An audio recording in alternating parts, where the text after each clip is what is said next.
Okay, welcome back. It is 8/3 of 2015. We finally got far enough along in Brentano's book on Aristotle to actually see the first triad. So that's an important moment. We actually got the first triad for Aristotle. And it consists of Sophia for the first moment, signification for the second moment, and causality for the third. So Sophia-Signification-Causality is going to be the first triad for Aristotle according to Brentano. We've already covered Sophia and signification, so really what we need to look at is what takes place after we classify that network of signs. We've already talked about raising the topoids to signification and then taking the signs and discovering their classifications according to place, category, determination, and substance, or the true. So now that we have this classified network of signs, Brentano goes on to say that we posit a form-matter causality model in the third moment, and the substantial subject that possesses the Sophia wisdom becomes the efficient cause for formulating this abstracto directional sense that will direct and empower the concreto sensate reality. So it is the subject. The subject becomes efficient cause. So we've got the abstracto, substantial subject, directing the concreto, matter of accidents, is the way that Aristotle puts it. The matter of accidents are directed by our model of causality. We influence the bestimung sensate sense of actuality. And I just love this because Brentano, he just doesn't hesitate. He switches from Latin to Greek to German to English, and it's all just one language to him because he's so intelligent. But now he throws in a German concept. It doesn't matter to him. He will just switch from Latin to Greek to German to English without even hesitating. So you just have to bear with him because he's going to use whatever concepts he wants to use in whatever language he feels comfortable using at the time. The bestimung sensate sense is that sensate directional sense of reality that we influence with our causality model. So through our cyclical inner perception, we inscribe an eschatological final cause over our network of classified signs. They're classified now. And so our inscribing and our positing becomes the efficient principle of teleosis. We become the power of teleosis. It's remember, if you remember the Continuum series on Brentano, there is a universality that underlies and encloses all of reality, a sui generis universality. That is a power of universality in itself. It is the divine intellect of Aristotle. But we participate in divine intellect. We participate in the sui generis universality through our positing of a teleosis of causality, of final causality, or eschatological causality. And so that's what this modeling is all about. This modeling is our participation in the sui generis backdrop and enclosure of universality, the divine intellect. We participate by forming a causality model, and the causality model takes the now classified network of signs that have been classified into major concepts and subsystem concepts. You know, you've got a concept like, let's just take an example, a category of humanity. And under humanity, you've got soul, and under soul, you've got sarx for flesh, you've got pneuma for spirit, you've got phronesis for intentionality, you've got all kinds of subsystem concepts that can be abbreviated under psyche, soul, for humanity. So you can see how the model can really develop into a major concept that abbreviates many subsystem concepts. I mean, I just used the example of humanity just for one example, but it applies to many, many different areas in our model. But we form this eschatological model of teleosis, model of eschatological teleology, and we inscribe that over the classified signs, which have been classified now into major concepts and subsystem concepts from the second moment.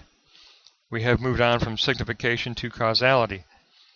And so we finally get, after this, about 26 pages, which is a good length for an essay. Really, it's really about an average length for an essay per Brentano.